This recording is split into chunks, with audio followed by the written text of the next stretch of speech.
welcome to my channel. In this video we are going to discuss about selection. Selection human resource management का एक important concept है। तो इस video हम selection को detail में करने वाले हैं। इससे पहले वाली वीडियोस के अंदर हमने human resource planning and recruitment को कंप्लीट कर लिया है। तो मेरा सजेशन है कि पहले आप उन वीडियोस को देखिएगा, देन आपको सिलेक्शन ईजिली क्लियर होगा। तो बात करते हैं सबसे पहले सिलेक्शन के मीनिंग की। सिलेक्शन का मतलब होता है टू चूज करना। मीन्स जब हमारे पास बहुत सारे ऑप्शंस होते हैं तो हमें उनमें से बेस्ट और मोस्ट सुटेबल ऑप्शन को चूज करना है। दैट इज योर सिलेक्शन, जो इजी और जनरल लैंग्वेज के अंदर है। लेकिन जब हम ह्यूमन रिसोर्स मैनेजमेंट के अंदर सिलेक्शन की बात करते हैं तो इसमें सिलेक्शन का मतलब क्या है कि ह्यूमन रिसोर्स मैनेजमेंट के अंदर हम क्या सिलेक्ट करते हैं, कैंडिडेट्स को, कि हमें मोस्ट सुटेबल कैंडिडेट को सेलेक्ट करना है, मोस्ट सुटेबल कैंडिडेट को चूज करना है अपने ऑर्गेनाइजेशन में जॉब के लिए। Listen everyone, human resource management के बारे में आप आई थिंक पहले पढ़ चुके हो थोड़ा बहुत कॉन्सेप्ट। तो उसमें आपने पढ़ा होगा कि सबसे पहले हम क्या करते हैं, ह्यूमन रिसोर्स प्लानिंग करते हैं, HRP। उसके अंदर आपने क्या पढ़ा था कि हम यहाँ पे देखते हैं कि हमें किस टाइप की एम्प्लॉयज़ की रिक्वायरमेंट है, किस जॉब के लिए रिक्वायरमेंट है, कितने एम्प्लॉयज़ की रिक्वायरमेंट है, ये सब कुछ हम देखते हैं। देन फिर हम क्या करते हैं, रिक्रूटमेंट में हम क्या करते हैं, हम यहाँ पे एप्लीकेशंस मंगाते हैं। मीन्स कैंडिडेट्स को बुलाते हैं, बहुत सारे कैंडिडेट्स के एप्लीकेशन हमारे पास आते हैं जिनको हमें जॉब ऑफर करनी है, तो रिक्रूटमेंट होता है। अब रिक्रूटमेंट के अंदर हमारे पास लैक्स ऑफ एप्लीकेशंस भी आती हैं, थाउजेंड्स के अंदर भी आती हैं। मीन्स हमारे पास बहुत सारी एप्लीकेशंस आती हैं, नंबर ऑफ एप्लीकेशंस आती हैं। लेकिन क्या हम उन सभी की सभी को जॉब ऑफर करते हैं? क्या हम सभी को ही अपने ऑर्गेनाइजेशन के अंदर काम के लिए लगा लेते हैं? ऐसा तो नहीं है ना। तो हम उनमें से क्या करते हैं, उनमें से हम चूज़ करते हैं, उनमें से हम क्या करते हैं, चूज़ करते हैं कि हमारे लिए बेस्ट कौन है, कौन से कैंडिडेट सही हैं जॉब के लिए। तो ये जो प्रोसेस होती है ये हमारी सिलेक्शन होती है, जिसमें हमारे पास जो भी कैंडिडेट्स आए हैं हम उनको चेक करते हैं, देखते हैं कि क्या वो सुटेबल है जॉब के लिए या फिर नहीं है। इस डायग्राम के थ्रू आई थिंक आपको समझ में आ जाएगा। सिलेक्शन में हम क्या करते हैं, जो हमारे ऑर्गेनाइजेशन की रिक्वायरमेंट है और जो कैंडिडेट की स्किल्स एंड एबिलिटीज़ हैं उनको कंपेयर करते हैं, देखते हैं कि क्या हमारे ऑर्गेनाइजेशन की रिक्वायरमेंट मतलब कि हमें किस टाइप के एम्प्लॉय की रिक्वायरमेंट है, उसमें क्या क्या स्किल्स होनी चाहिए, उसकी क्या क्या एबिलिटीज़ होनी चाहिए, उससे हमें कितना काम लेना है, क्या वो इतना काम कर पाएगा। इस टाइप की सारी चीज़ें जो हैं ऑर्गेनाइजेशन की रिक्वायरमेंट होती हैं। देन कैंडिडेट की क्या स्किल्स हैं, कैंडिडेट की क्या क्या एबिलिटीज़ हैं, वो क्या परफॉर्म कर सकता है, ये सारी चीज़ें हम देखेंगे, उन दोनों को कंपेयर करेंगे। अगर ये दोनों मैच करती हैं मीन्स सुटेबल, उस कैंडिडेट को हमें अलग करना है। और जिनकी मैच नहीं करते हैं, इन दोनों के अंदर मैच नहीं है, उनको हमें अलग करना है। वो कौन है, हमारे अनसुटेबल कैंडिडेट्स। तो सिलेक्शन प्रोसेस का मतलब ही क्या है, separating suitable and unsuitable candidates. Recruitment के अंदर जो भी हमारे पास कैंडिडेट आए, जो भी हमारे पास एप्लीकेशंस आए, उनमें से हमें सुटेबल कैंडिडेट्स और अनसुटेबल कैंडिडेट्स को अलग अलग करना है। सुटेबल कैंडिडेट्स को ऑर्गेनाइजेशन आगे फर्दर काम के अंदर लगाएगा, उनका इंडक्शन वगैरह होगा और उनको जॉब ऑफर करी जाएगी, और जो अनसुटेबल कैंडिडेट्स हैं उनको हम एलिमिनेट करेंगे। So that is your selection. Selection का मतलब क्या है कि जो भी हमारे पास एप्लीकेशंस आई उनमें से हमें सुटेबल वालों को चूज़ करना है। सिलेक्शन जो है ये रिक्रूटमेंट के बाद परफॉर्म होता है, और यहाँ पे सुटेबल कैंडिडेट्स को हम फाइंड आउट करते हैं। ये एक वेरी क्रूशियल टास्क है। क्रूशियल मीन्स बहुत ज़्यादा इम्पोर्टेंट, जहाँ पे हमें बहुत ज़्यादा अटेंशन एंड फोकस की रिक्वायरमेंट है। ऐसा टास्क है क्योंकि ये जो स्टेप है ये डिसाइड करता है कि what type of human resource is going to enter in the organization, कि किस टाइप का ह्यूमन रिसोर्स हमारे ऑर्गेनाइजेशन के अंदर एंटर करने वाला है। हमें पता है कि जैसे हमारे एम्प्लॉयज़ होंगे वैसा हमारा ऑर्गेनाइजेशन होगा। हमारे ऑर्गेनाइजेशन की सक्सेस हमारे ह्यूमन रिसोर्स के ऊपर डिपेंड करती है। अब सिलेक्शन में हम क्या कर रहे हैं, सिलेक्शन में हम अपने उन ह्यूमन रिसोर्स को ही तो चूज़ कर रहे हैं। तो अगर हम उन्हें अच्छे से चूज़ करेंगे, सही कैंडिडेट्स को लेके आएंगे, तो हमारा ऑर्गेनाइजेशन सक्सेसफुल होगा। और अगर सही कैंडिडेट्स को चूज़ करने में फेल हो जाएंगे तो हमारा ऑर्गेनाइजेशन सक्सेसफुल नहीं होगा। तो ये एक वेरी क्रूशियल टास्क है। Now there are some definitions of selection. Selection is the process by which candidates for employment are divided into classes, those who will be offered employment and those who will not.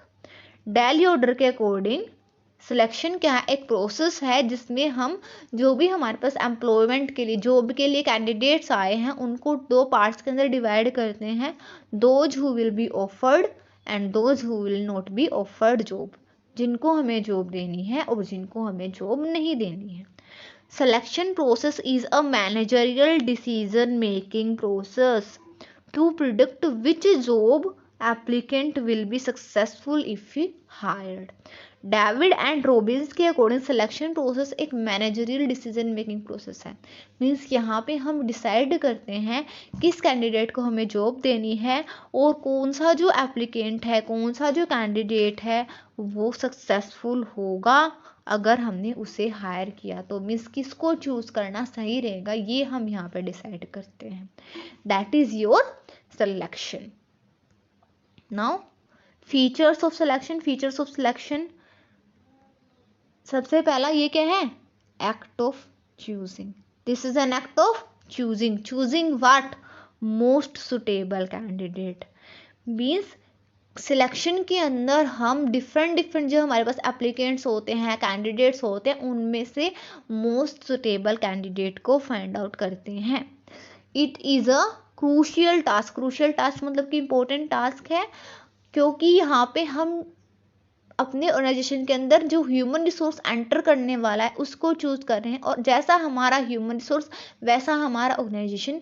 इसलिए generally हम देखते हैं जो आपके interviews वगैरह होते हैं बहुत सारे लेवल्स पे होते हैं, और इवन जो आपके टॉप लेवल एग्जीक्यूटिव्स हैं वो भी आपका इंटरव्यू लेते हैं, वो भी आपको सेलेक्ट करते हैं। तो ये बहुत ज़्यादा क्रूशियल टास्क है, तभी तो वो अपनी इन्वॉल्वमेंट दिखा रहे हैं। Then negative aspect. Negative aspect क्यों है, बिकॉज यहाँ पे हम देखो रिक्रूटमेंट के अंदर हमने क्या कहते हैं कि हमारे पास बहुत सारी एप्लीकेशंस आने हैं, लेकिन सिलेक्शन के अंदर हम क्या करते हैं, हम माइनस करते हैं। माइनस करते हैं किनको, अनसुटेबल कैंडिडेट्स को हम क्या करते हैं, इलिमिनेट करते हैं। यहाँ पे हम कम करते हैं कैंडिडेट्स को। तो ये हमारा एक निगेटिव आस्पेक्ट है, बिकॉज यहाँ पे जो कैंडिडेट्स होते हैं उनके अंदर क्या होता है, निगेटिव फीलिंग होती है कि हमें निकाला जाएगा, इस टाइप से। Purpose is to choosing the best fit for every job. इसका पर्पज क्या है, सबसे जो बेस्ट फिट, सबसे जो बेस्ट एम्प्लॉई है उसको चूज करना। It is a systematic activity. Systematic activity है सिलेक्शन एक, क्यों, क्योंकि हम यहाँ पे एक सिस्टमैटिक प्रोसीजर को फॉलो करते हैं, स्टेप बाय स्टेप प्रोसेस होता है। अब आप बोलोगे स्टेप बाय स्टेप प्रोसेस जरूरी नहीं है, इसकी थोड़ी कोई यूनिफॉर्म प्रोसेस थोड़ी ना है, लेकिन ये एक सिस्टमैटिक एक्टिविटी है। वाई, बिकॉज हर ऑर्गेनाइजेशन का अपना सिस्टम होता है, अपना एक प्रोसीजर होता है जिसको वो स्टेप टू स्टेप कंडक्ट करती है। ये बात अलग है कि ये अलग अलग ऑर्गेनाइजेशन के लिए वेरी करता है। मीन्स कोई ऑर्गेनाइजेशन कैसे सिलेक्शन करेगी, कोई ऑर्गेनाइजेशन कैसे सिलेक्शन करेगी, लेकिन उनकी एक यूनिफॉर्म प्रोसेस होती है। इसलिए ये सिलेक्शन जो है एक सिस्टमैटिक एक्टिविटी है। Selection process. सिलेक्शन प्रोसेस में सबसे पहले मैं आपको बता दूं कि जो सिलेक्शन प्रोसेस है आपको अलग अलग वेबसाइट वगैरह पे, अलग अलग बुक्स में अलग अलग तरह से लिखी मिलेगी, तो आप कोई भी चूज़ कर सकते हो। बिकॉज जो सिलेक्शन प्रोसेस है ऐसा नहीं है कि यूनिफॉर्म है, हर ऑर्गेनाइजेशन के अंदर, हर एरिया के अंदर अलग अलग तरह से होती है। इवन जो आपके स्टेप्स हैं वो भी थोड़ा आगे पीछे हो सकते हैं। जैसे मैंने देखा था कि मेडिकल एग्जामिनेशन वाला स्टेप कहीं पे रेफरेंस चेक से पहले है, कभी कहीं पे उसके बाद में है। तो यहाँ पे आप इसको कैसे भी लिख सकते हो, कोई मिस्टेक आपकी नहीं मानी जाएगी। सो स्टार्ट करते हैं। इस वीडियो के अंदर जो हमने सिलेक्शन प्रोसेस ली है उसके अंदर हमारे 7 स्टेप्स हैं। पहला स्टेप है preliminary interview, then receiving applications, selection test, employment interview, medical examination, reference check and final selection. तो सबसे पहले हम पहले स्टेप की बात करते हैं, that is your preliminary interview, जिसको हम इनिशियल स्क्रीनिंग भी बोलते हैं।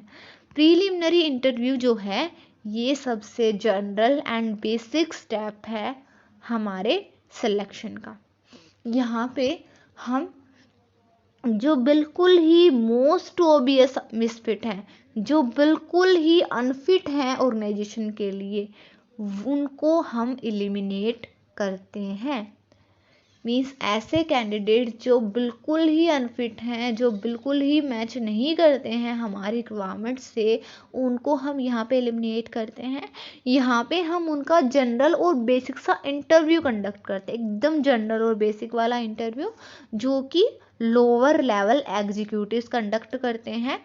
मीन्स लोअर लेवल एग्जीक्यूटिव्स क्या करते हैं, जनरल सा बेसिक सा इंटरव्यू लेते हैं कैंडिडेट्स का, और जो बिल्कुल ही अनफिट हैं उनको साइड में कर देते हैं, और जो थोड़े बहुत सही हैं उनको आगे वाली जो प्रोसेस है उसके लिए सेलेक्ट कर देते हैं।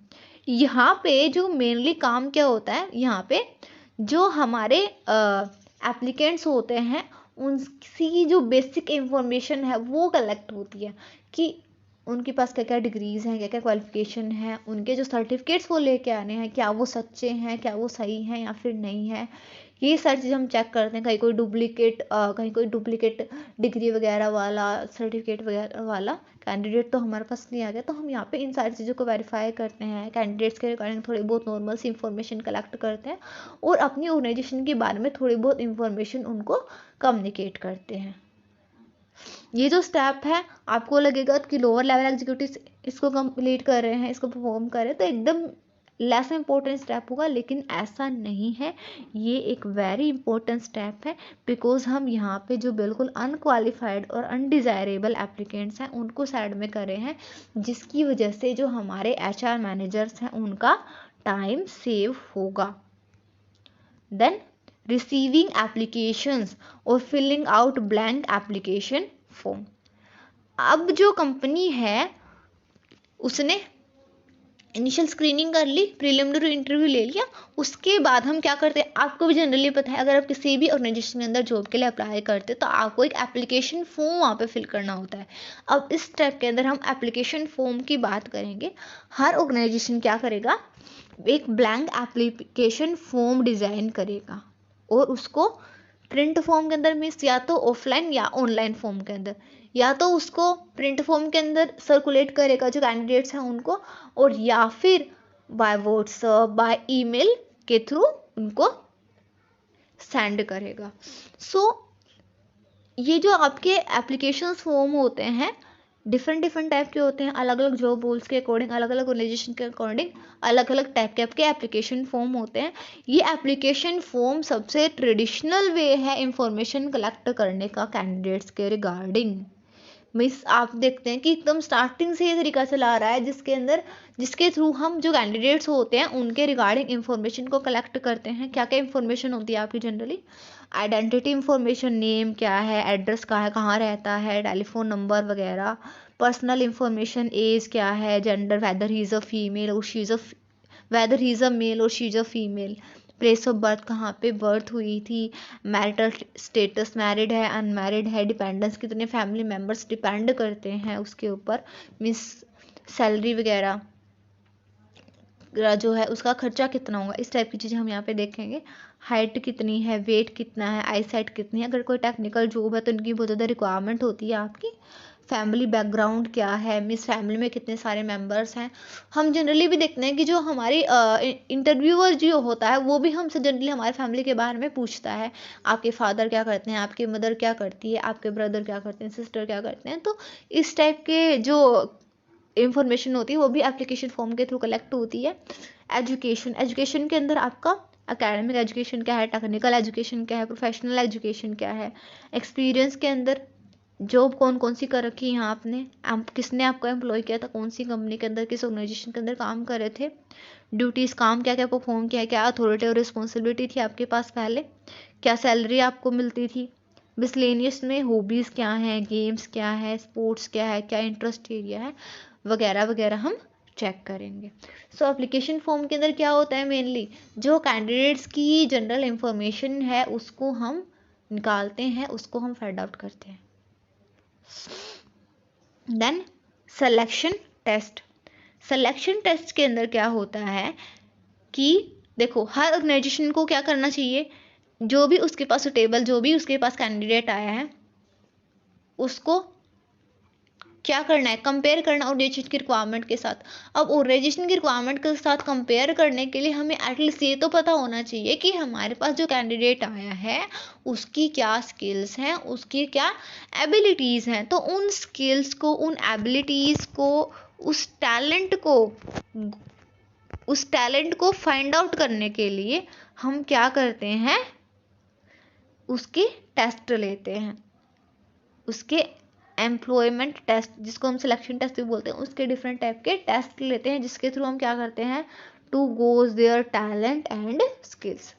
यहाँ पे ये जो टेस्ट होते हैं आपके डिफरेंट टाइप के होते हैं, intelligence test, attitude test, interest test, achievement test, personality test. Intelligence test के अंदर क्या होता है, जो कैंडिडेट हैं उनका intelligent quotient means IQ level check किया जाता है, उसकी मेमोरी कितनी है, वो कितने अच्छे से क्वेश्चंस को आंसर करता है, उसकी एनालिटिकल पावर कितनी है, ये सारी चीज़ें हम यहाँ पे चेक करते हैं कि वो किसी सिचुएशन के अंदर कितनी जल्दी डिसीजन ले पाएगा, कितनी जल्दी किसी कंसेप्ट को, किसी प्रॉब्लम को समझ पाएगा। Then aptitude test. Aptitude test के अंदर हम क्या चेक करते हैं कि जो कैंडिडेट है, जो एप्लीकेंट है, वो कितनी जल्दी सीख सकता है, उसकी लर्निंग एबिलिटी क्या है, उसकी प्रॉब्लम सॉल्विंग पावर क्या है, वो कितने अच्छे से किसी भी सिचुएशन का सोल्यूशन निकाल सकता है, कैसे वो बिहेव करता है, यही सारी चीज़ें हम यहाँ पे देखेंगे। Interest test. इंटरेस्ट टेस्ट के अंदर क्या होता है कि इंटरेस्ट एरिया क्या है हमारे एप्लीकेंट का, वो कहाँ पे काम करना पसंद करेगा, क्या उसकी हॉबीज़ हैं। इसमें हम देखते हैं, जैसे कि एक बात बताओ, अगर कोई एम्प्लॉय आपके पास है, जनरली हम देखते हैं कि जो एम्प्लॉयज़ होते हैं, कैंडिडेट्स होते हैं, हमें भी खुद को भी बहुत सारे फील्ड्स की नॉलेज होती है, लेकिन जस्ट नॉलेज की बात नहीं है। जस्ट नॉलेज होने से हम किसी जॉब के लिए बेस्ट फिट नहीं हो सकते हैं। जैसे मेरे को बैंकिंग की नॉलेज है, मेरे को फाइनेंस की नॉलेज है, मेरे को ह्यूमन रिसोर्स की नॉलेज है, लेकिन क्या मैं उन सारी की सारी जॉब्स के लिए फ़िट हूँ? नॉलेज होना अलग बात होती है, इंटरेस्ट होना अलग बात होती है। तो मीन्स अगर आपके पास एक कैंडिडेट आया, उसका इंटरेस्ट एरिया फाइनेंस है और उसको ह्यूमन रिसोर्स की नॉलेज है और आप उसको ह्यूमन रिसोर्स वाली जॉब के ऊपर डाल रहे हो, तो भी एक टाइप से ये गलत है, बिकॉज ये उसका इंटरेस्ट एरिया नहीं है, तो वो वहाँ पे अपनी पूरी कैपेबिलिटी का यूज़ कर ही नहीं पाएगा। तो हम यहाँ पे इंटरेस्ट एरिया भी फाइंड आउट करते हैं, और उसके साथ साथ और भी चीज़ें हम यहाँ पे देखते हैं कि स्पोर्ट वगैरह में या फिर कुकिंग वगैरह में क्या इंटरेस्ट है, डांसिंग वगैरह में भी किसी का इंटरेस्ट होता है, एंकरिंग के अंदर भी किसी का इंटरेस्ट होता है। तो हम देखते हैं कि जो ऑर्गेनाइजेशंस होती हैं वो प्रोग्राम्स डिज़ाइन करते हैं एम्प्लॉयज़ के को स्ट्रेस फ्री रखने के लिए, उनके एंटरटेनमेंट के लिए, तो उसके लिए भी हम यहाँ पे इंटरेस्ट टेस्ट करते हैं कैंडिडेट्स का। Then achievement test. Achievement test के अंदर हम क्या देखते हैं कि जो कैंडिडेट आए उसने क्या सीख रखा है, एक्सपीरियंस के थ्रू या फिर ऑन द जॉब ट्रेनिंग वगैरह जो उसकी हुई है, उसने वहाँ पे क्या सीखा। Personality test. पर्सनालिटी टेस्ट के अंदर हम क्या देखते हैं कि जो हमारा कैंडिडेट है उसकी पर्सनालिटी कैसी है, weather he is a introvert, weather he is a extrovert, कितना सोशल पर्सन है, कितना फ्रेंडली है, उसको जल्दी गुस्सा आता है, कैसा वो बिहेव करता है। ये सारी चीज़ें हम उसकी पर्सनैलिटी को हम यहाँ पे टेस्ट करेंगे कि weather he is a enthusiastic person, weather he is a very happy person, sad person, stressful रहने वाला ऑल टाइम, तो कैसी उसकी पर्सनैलिटी है, हम यहाँ पे ये भी देखेंगे। ये जो टेस्ट होते हैं ये मेनली क्या करते हैं, जो कैंडिडेट की फॉर्मल एबिलिटीज़ हैं और जो स्किल्स हैं उनको फाइंड आउट करने में हेल्प करते हैं। बिकॉज एप्लीकेशन फॉर्म के अंदर या फिर हम जो सीवी, जो हमारे पास रिज्यूमे वगैरह आता है, उसके अंदर जो कैंडिडेट्स होते हैं अपने स्किल्स, अपनी एबिलिटीज़ वगैरह को रिप्रेजेंट करते हैं, लेकिन क्या पता वो सही है नहीं है।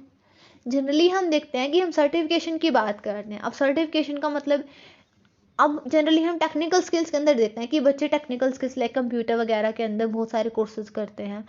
तो ऐसा तो नहीं है ना कि वो, अगर उनका वो कोर्स कंप्लीट हो गया है मीन्स वो स्किल के अंदर मास्टर हैं, ऐसा ज़रूरी नहीं है। हम कम्युनिकेशन स्किल्स की बात करते हैं, हम लीडरशिप स्किल्स की बात करते हैं। ये जो स्किल्स होती हैं इनकी सर्टिफिकेशन से ज़्यादा इनकी एप्लीकेशन मैटर करती है। सर्टिफिकेशन तो आप जनरली जो टेस्ट वगैरह कंडक्ट होते हैं उनसे ले लेते हो, लेकिन क्या पता आप उसको अप्लाई कर पाओ या फिर नहीं कर पाओ। तो यहाँ पे हम मेनली फॉर्मली हम डिग आउट करते हैं कि क्या ये जो स्किल्स हैं, ये जो एबिलिटीज़ हैं जिनकी हमें रिक्वायरमेंट है, वो सच में कैंडिडेट के पास हैं, जिनको वो जॉब के अंदर अप्लाई कर पाएगा। एम्प्लॉयमेंट इंटरव्यू जो है वो बहुत ज़्यादा इम्पोर्टेंट और क्रक्स है आपकी सिलेक्शन प्रोसेस का। यहाँ पे क्या होता है, एग्जामिनेशन होता है, एग्जामिनेशन। इसमें जो कैंडिडेट होता है वो एक सिलेक्शन बॉडी के फ्रंट में बैठता है, फेस टू फेस इंटरव्यू होता है आपका, और यहाँ पे क्वेश्चन आंसर्स होते हैं। मीन्स जो सिलेक्शन बॉडी है आपसे क्वेश्चन पूछती है एबिलिटीज़ के बारे में, रिक्वायरमेंट्स के बारे में, कि जो कैंडिडेट है उसकी क्या क्या एबिलिटीज़ हैं, क्या क्या रिक्वायरमेंट है, और वो उन क्वेश्चंस का आंसर करता है ताकि जो सिलेक्शन बॉडी है वो चेक कर सके कि जो कैंडिडेट है वो सुटेबल है जॉब के लिए या फिर नहीं है।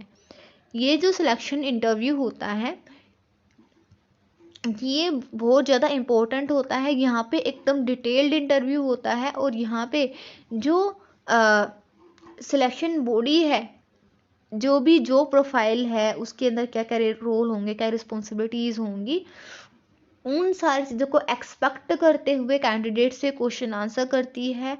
और जो कैंडिडेट होता है उसको भी यहाँ पे एनकरेज किया जाता है कि वो अपने जो भी कंसर्न्स हैं उनको रिप्रेजेंट करे।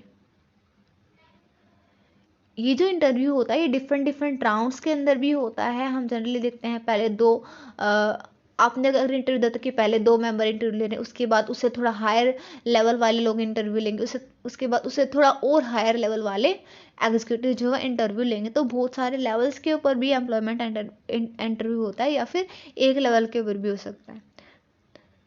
ये जो इंटरव्यू होते हैं ये इन पर्सन इंटरव्यूज़ होते हैं। यहाँ पे जो एम्प्लॉयर्स होता है वो कैंडिडेट्स के कैलिबर को, उनकी पर्सनालिटी को, उनके टीम वर्किंग कैपेबिलिटीज़ को, उनकी लीडरशिप स्किल्स वगैरह को चेक करता है। इंटरव्यू जो है आपके डिफरेंट टाइप के होते हैं। स्ट्रक्चर्ड इंटरव्यू के अंदर क्या होता है कि सारे के सारे क्वेश्चन जो स्ट्रक्चर्ड होते हैं, पहले ये क्वेश्चन पूछने, उसके बाद ये क्वेश्चन, उसके बाद ये क्वेश्चन, सब कुछ हमें लिख रखा होता है, सब कुछ सिस्टमैटिकली स्ट्रक्चर्ड फॉर्म के अंदर डिज़ाइन होता है, वैसा ही होता है। अनस्ट्रक्चर्ड में हमने कुछ डिसाइड नहीं कर रखा होता है, ऐसे क्वेश्चन होते हैं। पैनल इंटरव्यू के अंदर पूरा जो पैनल होता है, एक पूरी प्रोफेशनल बॉडी होती है, पूरी सिलेक्शन बॉडी होती है, वो आपसे क्वेश्चन आंसर करती है एज अ कैंडिडेट, और वो अलग अलग अपने अपने एरिया के अंदर स्पेशलिस्ट होते हैं। देन आपका एक होता है स्ट्रेस इंटरव्यू के अंदर ये जो है आज के टाइम पे सबसे कॉमन चल रहा है। स्ट्रेस इंटरव्यू के अंदर क्या होता है कि जो कैंडिडेट होता है उसको एक सिचुएशन दी जाती है उसकी जॉब से एक्सेट्रा, और ऐसा एनवायरनमेंट क्रिएट किया जाता है एकदम स्ट्रेस वाला, जैसे कि आप जॉब के लिए गए हो, आपका इंटरव्यू लेना है, आपको 10 बजे का बोला है और आपको बाहर बिठा रखा है, आएंगे आएंगे आएंगे, और 5 बजा दिए। मीन्स ऐसे सिचुएशन में वो देखेंगे कि आप ऐसे में कैसे बिहेव कर रहे हो। उसके बाद आपको अंदर बुलाया जाएगा, फिर आपका बिहेवियर देखा जाएगा कि आप कैसे क्वेश्चन को आंसर कर रहे हो। क्या आप एकदम स्ट्रेस फ्री हो गए, एकदम अच्छे से क्वेश्चन आंसर कर रहे हो, या फिर आप बहुत ज़्यादा रूड बिहेव कर रहे हो। तो ये होता है स्ट्रेस इंटरव्यू। मीन्स ऐसी सिचुएशन दी जाती है, ऐसी सिचुएशन क्रिएट कर देता है इंटरव्यूअर कि जो कैंडिडेट होता है वो जनरली स्ट्रेस में आ जाते हैं।